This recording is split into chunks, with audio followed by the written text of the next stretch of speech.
మీ business ఏదైనా మీ ఊర్లో promotion చేయాలంటే అది సుమన్ టీవీతోనే సాధ్యం. ఇప్పుడే సంప్రదించండి. క్లాస్‌లోని అందరిని అక్క, చెల్లి అని ఇప్పుడు లైంగికంగా వేధించిన మేడమ్స్ కూడా అక్క, అమ్మ అని పిలిచేవాడు తప్పించి గాని ఇంకో మాట వచ్చేది కాదండి వాడి నోటి నుంచి. నా వల్ల కావట్లేదు సిద్ధు, ఏది చెయ్యాలరా, నాకు ఒకటి ఆ మేడంని కొట్టేయాలని ఉంది, లేదా నేను చచ్చిపోవాలని ఉంది అని ఆ మాట మాత్రం అనడం.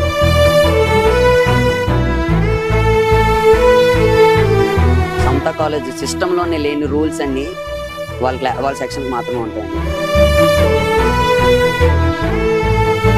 నాకు ఎలాగో జాబ్ వచ్చింది, ఎగ్జామ్ అవగానే నన్ను ఎలాగో తీసుకెళ్ళిపోతారు హైదరాబాద్. నేను అలాగనే వెళ్ళిపోయి నేను జాబ్ చేసుకుంటాను, నువ్వు ఇక్కడ ఉండు, అమ్మా నాన్నలు అందరూ నీటి చూసుకో, నేను అక్కడి నుంచి డబ్బులు పంపిస్తే నువ్వు బిజినెస్ పెట్టుకో.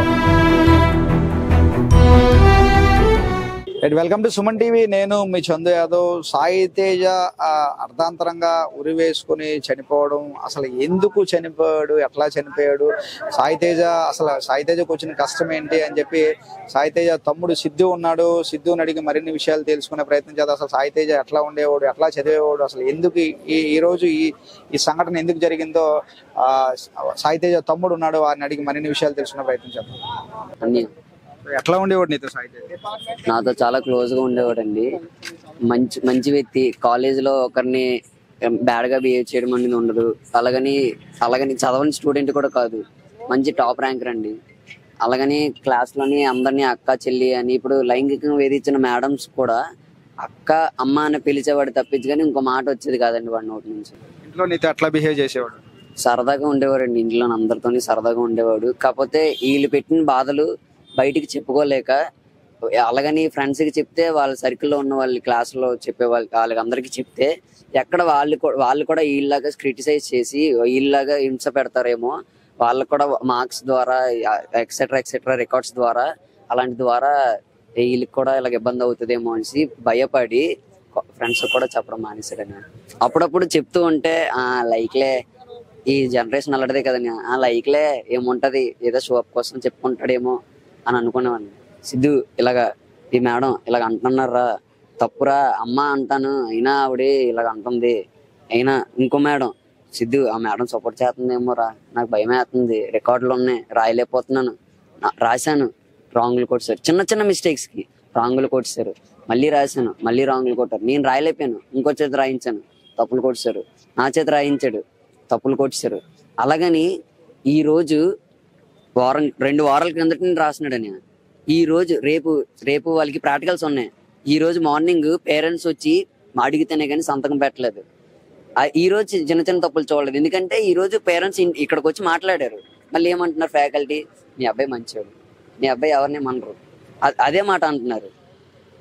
తప్పని అది మాత్రం వీడి వల్ల వీళ్ళ క్లాస్ వాళ్ళు కూడా సఫర్ అయ్యారు, ఈ ఫ్యాకల్టీ వీళ్ళిద్దరి వల్ల. అంటే ఫ్యాకల్టీ పేరు ఎప్పుడైనా సాయి తేజ అప్పుడు నీతో మాట్లాడుతున్నప్పుడు సాయి తేజ తమ్ముడు ఇలాగా ఆ ఫ్యాకల్టీ ఇలాగా క్రష్ అని చెప్పి ఎప్పుడైనా చెప్పి కూడా ఇలా నా మీద ఇష్టపడుతున్నారు చెప్పేవాడు. అంటే ఇంట్లో వాళ్ళకి షేర్ చేసుకోలేకపోయినా, ఫ్రెండ్స్ కి షేర్ చెప్పినా, అంటే ఒకే పక్కన పడుకుంటాం, ఒకే దగ్గర తింటాం, నాకైతే మాత్రం షేర్ చేసుకున్నాడని. ఇలా మేడము నన్ను లైంగికంగా అడుగుతుంది, ఏం చేయనా సిద్ధు అంటే ఒక బ్రదర్ గా నన్ను అడిగాడు, ఒక ఫ్రెండ్ గా. అది తప్పు కదరా, అమ్మని పిలుస్తావు అంటే నేను అదే అంటుంటే, కాకపోతే నాకు నువ్వు కావాలి, నువ్వు లేకపోతే అది ఇది అనేసి లేనిపోయిన మాటలన్నీ చెప్పేవారు. బట్ వీడు అమ్మ అని పిలిచిన తర్వాత మరి అలా చూడడానికి తప్పు అనేసి ఎన్నిసార్లు చెప్పినా సరే వీడు లొంగడు, ఇలా అయితే కాదు, వీడిని ఎలాగైనా లొంగించుకోవాలి అనే పరిస్థితికి తీసుకొచ్చి ఈ రోజు ఈ మార్క్స్ కోసం అని, అంటే వీడు చదువు పరంగా టాపరు, కాకపోతే ఎగ్జామ్స్ టైంలో కొద్ది స్ట్రెస్ తీసుకొని ఓవర్ గా చదవడం, నిద్ర లేకుండా చదవడం, తినకుండా చదవడం అలాంటి చేసేవాడు. అదే ఆ విషయంలో ఈయన పట్టుకొని ఎలాగైనా ఏదో చెయ్యాలి అనేసి పట్టుపట్టి ఆ ఇద్దరు మేడమ్స్ కూడా ఇలా చేశారని. ఇద్దరు మేడమ్స్ లో ఇద్దరు కూడా అట్లనే లైంగికంగా వేధించారు, ఒకరికొకరు సపోర్ట్ చేసి, ఒకళ్ళు లైంగికంగా వేధిస్తే లొంగలేదనేసి ఆ మేడం సపోర్ట్ తో ఇంకో మేడం ఇలా మార్క్స్ ద్వారా ఇలా అంటే డైరెక్ట్ గా చేసామంటే ఈ మేడం లొంగలేదు కాబట్టి ఇలా చేశారని అనుకుంటారని ఇంకో మేడం ద్వారా చేయించారని. వాళ్ళ పేర్లు ఏంటా మేడం? ఒక్కడైతే పాయింట్ అవుట్ అయిపోతారనేసి రీసెంట్లీ ఒక 2 days బ్యాక్ దాకా వాళ్ళ క్లాస్ లో 4 దాకా కలెక్షన్ చేయలేదు రికార్డ్స్ అనేవి. అందరికీ అయిపోయినా సరే ఈ అబ్బాయికి ఈ రోజు దాకా చేయలేదు. ఈ అబ్బాయికి రేపే ప్రాక్టికల్స్. సో ఆ మేడం పేర్లు అది నీతో షేర్ చేసుకునేవాడే బ్రదర్? షేర్ చేసుకునేవాడని. సో నీతో చెప్పినప్పుడు నువ్వేం చెప్పేవాడివి? ఒక యాజ్ ఏ మగాడిగా ఎవరైనా సరే ఇంకో వ్యక్తిగా అయితే మాత్రం అంటే తప్పుగా మాట్లాడుతున్నాను అనుకోకండి, ఈ టైంలో అలాగనే మాట్లాడతారు ఎవరైనా సరే. వాడికి మాత్రం నేను బెస్ట్ సజెషన్ ఒకటి ఇచ్చాను.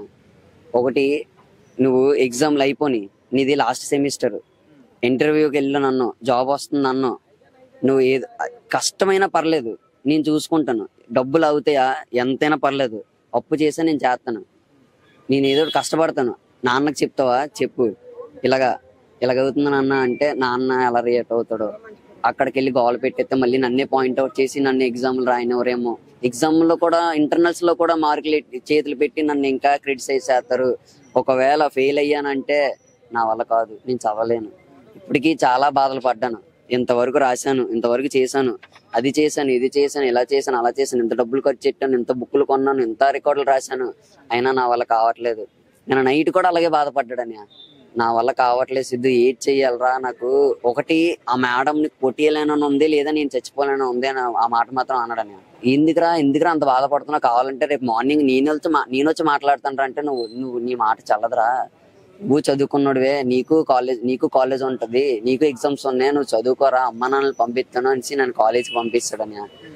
యాజ్ యూజువల్ గా మా చెల్లి కూడా అలాగే వెళ్ళిపోయింది. మా అమ్మ నాన్న మావయ్యని కాలేజ్కి పంపించి అగత్యం చేసుకున్నాడు.